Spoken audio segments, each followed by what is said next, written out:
tuturuan ko kayo kung paano magtayo ng sariling travel agency. Paano? Number one, kailangan mo ng knowledge. Kasi paano tatakbuhin yung isang travel agency kung hindi mo alam? Next, kailangan mong kumonek sa mga airlines, hotels, at mga tour operators. Kapag nakakonek ka na sa kanila, bibigyan ka nila ng mga murang deals or business packages.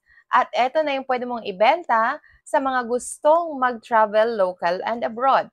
Pangatlo, yung pinaka-importante, kailangan meron kang tamang sistema. Sistema ng pagnenegosyo na from booking, from hotel accommodations, all the way from tours to transfers, napakahirap, di ba? So para mas maging madali, kontakin nyo na lang ako at ituturo ko sa inyo kung paano magsimula ng travel agency mo.